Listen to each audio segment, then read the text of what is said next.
Basically, I've been producing a program called Star Makers Malta here in Malta together with my partner Melanie Kelly, which is a wonderful woman. She's my left hand and my right brain. And it's very interesting producing TV in Malta because it's a different audience than the audience in Holland, where I come from.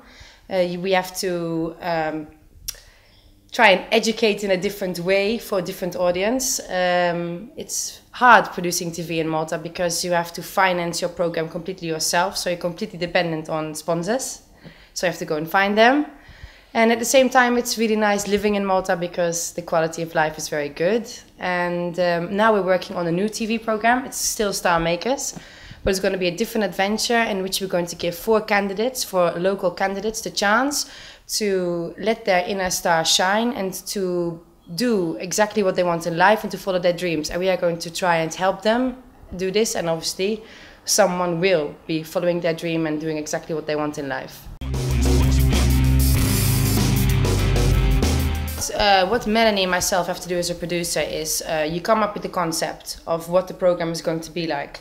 Then you make a backbone of the TV program. So you say, okay, we have episode 1 is going to be the application day. Episode 2 is going to be the auditions. Episode 3 is going to be this, this, this, and this. And then you sit together with your director, which should be the person who is going to be in charge of the editing. And we say, okay, we're going to have, in this first program, we're going to have a scene of the dance audition. Then we're going to have an interview with this person. And then you write down the whole program. And whilst you do that, you think of your sponsors. So you think, okay, in this program, we have an episode where they're all going to be dancing. Maybe we can have a sponsor in clothes. Or maybe they'll be drinking some food in the lunch and we get a sponsor who has a drink, a water or something. And then obviously you think about how you want to color your program. I like to make TV with Melanie. We both have the same idea that we want to make it different. So we want to film in a different way, I want to edit in a different way, and we want to use different music. Making TV is not just about writing, it's how are you going to film it, who is going to be filming it, and how are you going to edit it. And editing is the magic word, because that's how you create something beautiful. Now, our programs are normally reality programs, so it's pretty hard. We want to really keep the rawness of it and make it really real.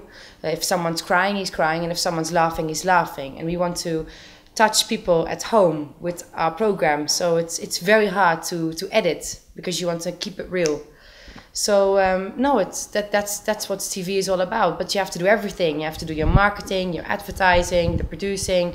You have to sit with the editors because you have to make sure that they understand what you're doing and what you want. You have to do your invoices. You have to do contracts. You have to update your sites, your social networking sites. You eat, breathe. Everything is your TV program. The qualifications you need to be a TV producer. Well, basically, I studied at the University of Dance, so I have no qualifications in producing. I think the best qualification is the University of Life. I've been dancing for more than 10 years. I had to do my A-levels to go to university, and then I started producing cabaret shows and choreographing pieces, which is part of my education. And then my dream was to go into TV.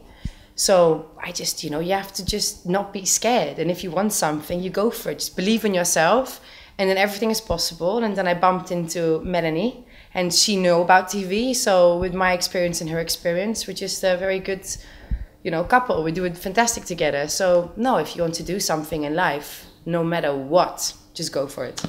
So for editing, we hired an editing company because we didn't have the materials to do all this and the time. And research. I watched loads of X Factor. I watched a lot of different TV programs, movies, just to see how they film, how they edit, when the music comes in. These are things that when you have a reality program, you have to study, you have to research.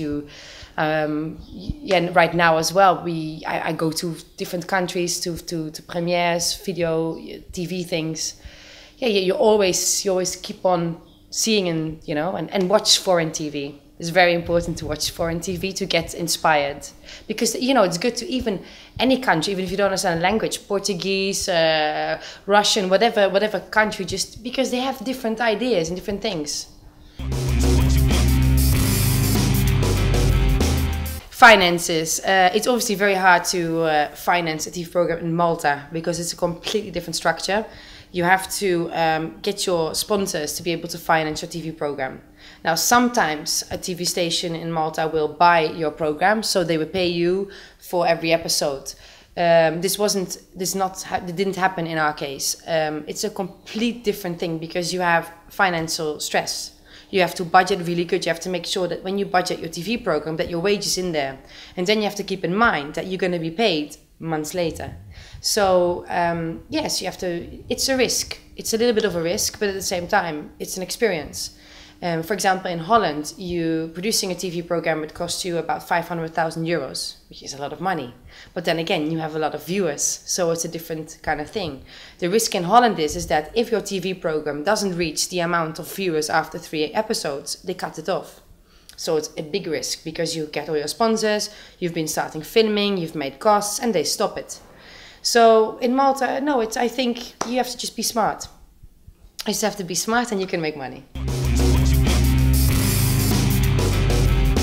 For me, my dream is to keep on branding Star Makers. As I already spoke about, our new TV program, which is going to be really new and exciting and life-changing. I want to brand Star Makers in other countries. That's my dream. I'd like to be able to help people, to educate people, and to make them happy. That's number one, through TV. So if that's going to be on internet or on TV, that's the way I want to brand out Star Makers. That everyone has a star inside of them, and we're going to help you shine. For local people, I think that they have a lot of opportunities if they see them. You know, it's a small island, and yes, I know there's a lack in certain opportunities, but you can create your opportunities. You know, like I always say, it's not about finding yourself; it's about creating yourself. So I'm sure there are a lot of talented people in Malta who know that, hey, if I really want to do this, why did I go and live a year abroad and get more experience and find myself and, you know, and see what I can do. As in for TV, I think that if you produce a very good TV program, you should maybe start on thinking of going to the Cannes festivals, MIP-TV festival in Cannes, which is a festival where you can show your formats and concepts and ideas as producers, and you just have to go for it. And you have to make risks, financial risks, to go there and to meet people. You have to be out there, keep on meeting people. And, you know, what is meant to be will be. In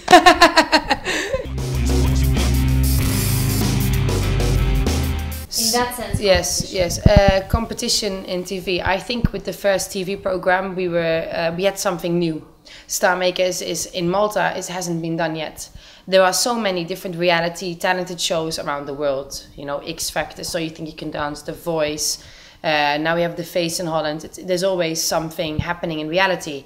Now, when I came to Malta, I realized that we don't have anything like this on TV with our prizes, because I worked directly with the Moulin Rouge. So one of our winners went to the Moulin Rouge and they came and worked with us on TV here. We had the judge from So You Think You Can Dance. We had Ish from Holland and Pineapple Art Studios from London. So we were definitely the first one in Malta to come with these prizes and international celebrities. We had the soloist from the Moulin Rouge, the pioneer of hip-hop dance from Germany. So we had a lot of different things. I think that was the reason why we had a slot on TV, because it was something new and different. And obviously we were bringing something to the country, which isn't here yet. If you produce TV, you have to always think of being different. Don't copy from certain TV programs. Yes, I'm sure a lot of people said, oh, you're like So You Think You Can Dance, or you're a mixture of America's Next Top Model. But we did try and to create something different. And when you produce TV or movies or drama series, you have to try and create your own color. How you edit, how you film. You have to make sure that you stand out. Because if you don't stand out, then you know, you might have a nice slot in Malta, but, you know, if you want to get a slot in Holland or you want to sell your concepts, you need to be different. You have to...